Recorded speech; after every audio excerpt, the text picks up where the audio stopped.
All right. Good morning, everyone. Am I audible? I still yet to hear yes. Am I audible? Yes. Thank you so much. All right. I would like to start with where I left off last year, as Austin mentioned that I did the same event last year as well.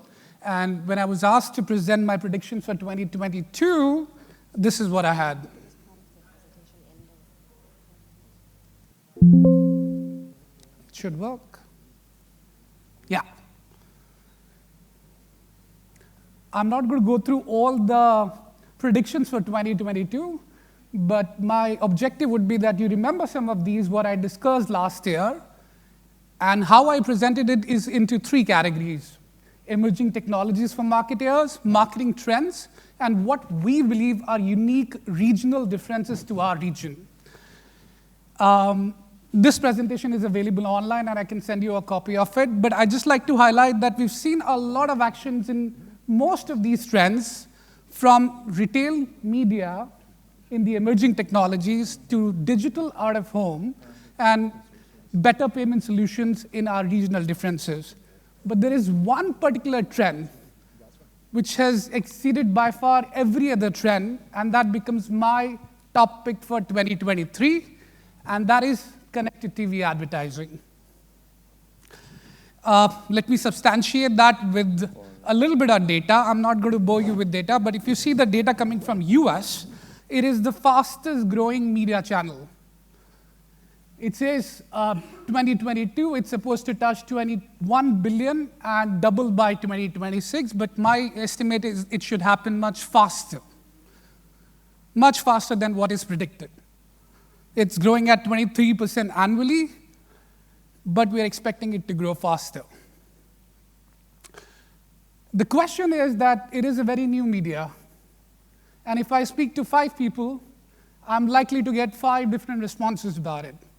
And that's why there are lots of myths and misunderstanding about what is connected TV. So for my session today, I thought, why not let me take the top 5 myths about connected TV and give you some understanding around it. So a mythbuster. I hope you can take the learning from this session and implement in your day-to-day work life. The first and the most important: OTT and CTV are the same. These two terms, OTT and CTV, trust me, I speak to a lot of advertisers, and these two are very casually and interchangeably used. Oh, when you're talking about CTV, is it the OTT? Let me tell you upfront, they're not the same. Okay, they're quite different. What is the difference?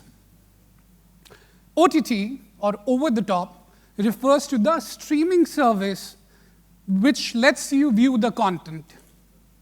Whether you talk about Prime, Netflix, Shahid, any other OTT, now you can view this content on mobile, desktop, laptop, any device, and of course, your connected TV as well. Whereas when you talk about connected TV, we are referring to the device. Now, what is that device? It can be an old TV that you bought about 10 years ago, and now you use probably a Amazon Fire Stick or a Google Chrome or any such device which becomes a connected TV, or it can be the TV that you bought which is already built-in internet connection. One point that is not mentioned here is that connected TV advertising also includes advertising on game stations. So your PlayStations or gaming consoles, that's also part of the connected devices network. So any advertising on the TV which is connected to the internet, that's what we're talking about. I think in the previous session you heard that there's a huge growth, but if I have to present that in terms of a chart, in the last 12 years, you see the growth of the OTTs. And that's why there is a huge confusion that when you talk about OTT advertising, it gets interpreted as CTV as well. But there's much more. Let me try and paint this very simple picture, especially for TV advertising, that when you look at OTT, it is largely the entertainment consumption that you're doing on OTT. Whereas when you talk about CTV, you can be consuming any sort of content, whether it's news, sports, kids, and of course the entertainment. This is based on the content consumption pattern between an OTT and a CTV. Another point would be that if you think of you as a user, when you turn on your own television, what do? Either you would be consuming entertainment, sports, or there's another term that I use, which I call them broadcasters transferred to the connected TV, which means now they have an app. You can view the same content on your connected TV instead of the set-top box. That also will be included. So what is essentially connected TV advertising? For us, these are the three fundamental pillars. The first one is the connection with the manufacturer, correct? You have Samsung, LG, TCL, Sony, Xiaomi, Huawei. What if there is a way I can show you an ad as soon as you turn on the television? Let me repeat that. Without going into any app, there is a possibility on the home page that I can show you an ad. I'll talk more about this. The second is the apps on your TV, which are essentially the native apps.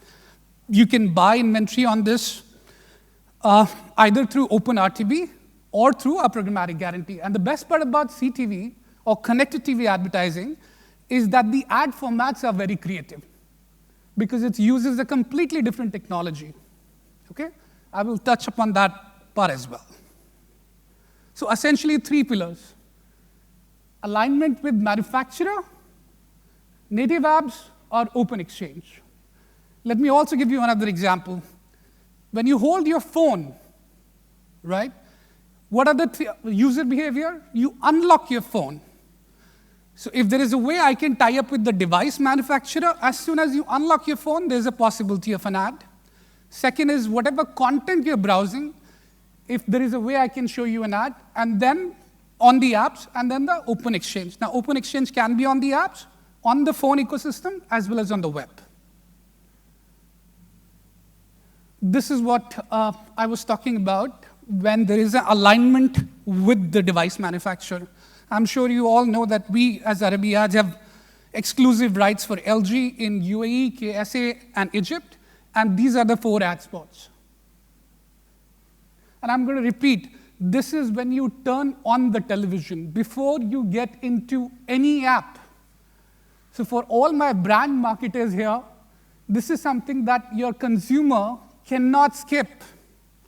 Your brand is 100% exposed to it. Let me move on to the second myth, which is that CTV is only watched by millennials. Not necessary. I have a 7-year-old daughter, and my father is about 73 years old. And trust me, both of them are consuming content on connected TV because it's much easier. Sometimes you have difficulty in consuming or playing with your phone, but for television, you turn it on, you know what app you need to go, and you consume content. There are also questions, and we saw in the previous session about affordability. It is assumed that for connected TV, you will be going for SVOD. And I don't have to say much because you all know the growth of AVODs. Even Netflix is coming into it. Let me take another perspective, and this should be very surprising to some of you. Forget about the audience I'm targeting. I'm going to give you some customer cohorts, right? And the first example I have is the drop cart on your web or app. You have a user which is shopping on your app or web, okay, but did not complete a transaction. I can show the same product ad on the TV.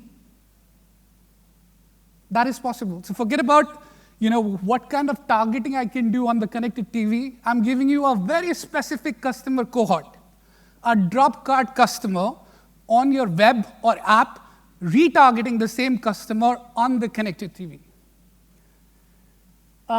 Very easy. People who are visiting your websites, We can show them an ad on the connected TV and vice versa. Contextuality. People who are consuming a particular kind of content on your laptop or on your mobile, you show them your brand ad if it's relevant on the connected TV.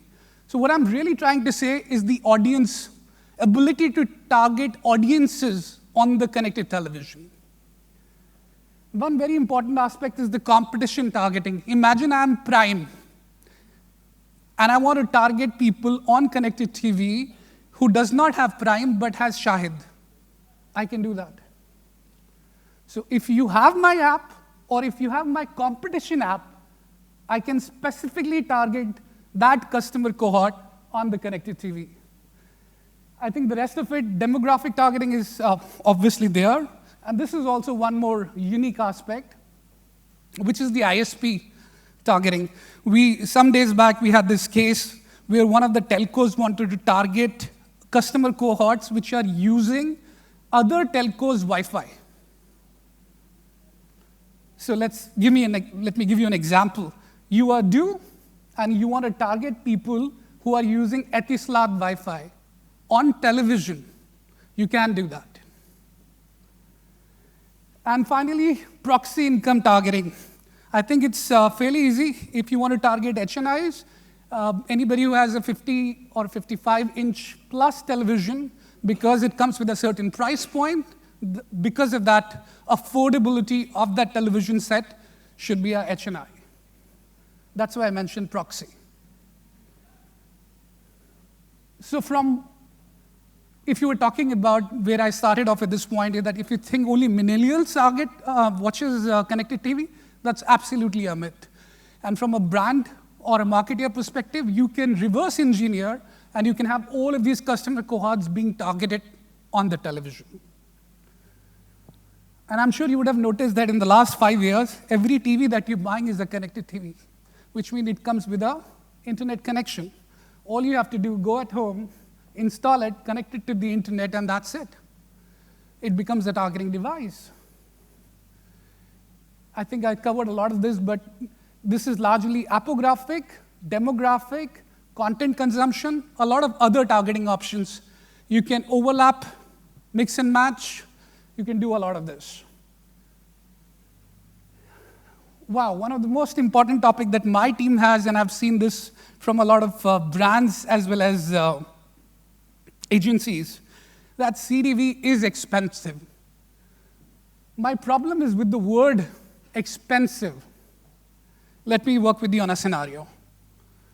Assume a typical campaign budget or a brief that we get is a $10,000. We will sell the inventory at $35 CPM. Let me work with you and see where it's leading. Which means for every one of us, divide the budget by the CPM multiplied by 1,000. This is the number of impressions you're supposed to deliver, right? Very simple. Now for CTV, we will assume a frequency of 10, which means on a particular device, we will show the ad 10 times. Very simple. 28,751 devices for a budget of $10,000 so far.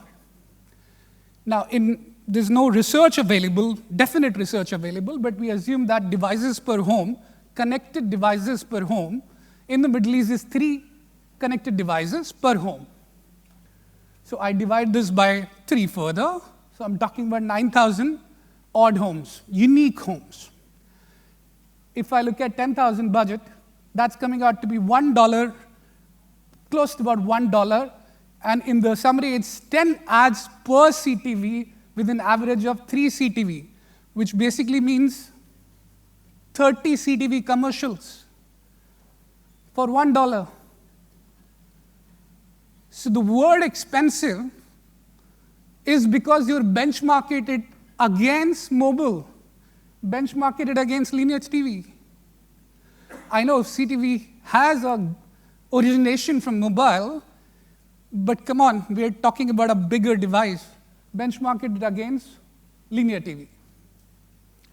And if you talk about how many, because there are a number of people consuming or watching the content on the big device, if we say 4 people, you're talking about less than 0.26 cents per person. So that's the reach, right? So if you see the calculation of even a $35 CPM, you're talking about $1 for 30 CTV impressions per unique households in MENA. So I firmly believe this is not expensive. Also, the word expensive. The word is expensive. The perception is I don't recover the money, which is the run on ad spends. You will not know unless you run it. All the global studies suggest that the ROS is positive in any CTV campaign. All right, quickly moving on to the number 4 myth, which is that the supply is limited. Not really. I spoke earlier about linear TV, and I'm sure you've noticed that most of your original or traditional broadcasters now have an app that you can access on your connected TV. And the best part about accessing these apps on your connected TV is that you can come up with unique creative formats. Because this technology uses completely different creative formats, which is server-side integrations. Ignore the technology, but you can have L-band, you can have sticky banner, you can have very unique ad formats for the same broadcaster's app that you're using or consuming on the connected TV. I think we discussed OTT supply earlier. There is a huge OTT supply, and I'm sure most of it, either through SVOD or AVOD, are using OTTs. You can buy the same on the programmatic with the household sync, the technology that I spoke about earlier. And native supply, which is huge. For LG native ads, as I mentioned very briefly, these are the different options. You can talk to my team later on. They'll describe more about it. And finally, there's one more, okay. CTV measurability is a big topic. How do I measure the CTV? My problem, again, is that are you still expecting the CTV to be measured on CTRs or average CPC? Then it's debatable, correct? Although for OTT industry or for entertainment industry, we have a solution for that, and I'll touch upon it. But for all the other verticals, apart from entertainment, do not expect clicks or CTRs to be a benchmark, right? The benchmark for linear TV today is that you're using Nielsen sampling data to calculate your TRPs, correct? Anybody in this audience can tell me that for Nielsen, what is the sample size which they launched in one of the campaign events last year for KSA? KSA happens to be one of the largest markets here. What is the sample size? 1,700. Sorry? Currently 1,700. They said they will launch 2,000, but I'm happy that you're saying 1,700. There you go. For a 52 million population or 52 million plus population, the sample size for measuring your linear TV advertising is 1,700 TVs. Is that fair? Not really. Whereas for connected TV, for every single impression, you know where the ad was delivered, which app was delivered, and every video ad, whether it was played, whether it was viewed or not. So every single dimension of that you get to know. I'm running out of time, so let me quickly show you the example of the CTR that I mentioned. I call this deep link. I'm sure all of you are aware of this. For OTTs or entertainment specifically, let's say you're Shahid, OSN, Netflix, or Prime, you're coming out with a new show. I put up your ad here, which is a video ad. The video plays. If the user on connected TV clicks on the ad, it integrates the show on that particular app. Okay?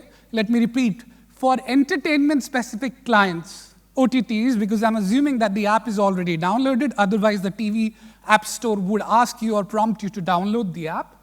But for entertainment, it's deep linking. Your video banner is deep linked to the actual show or the new show that you're launching. What more from a measurability you would want?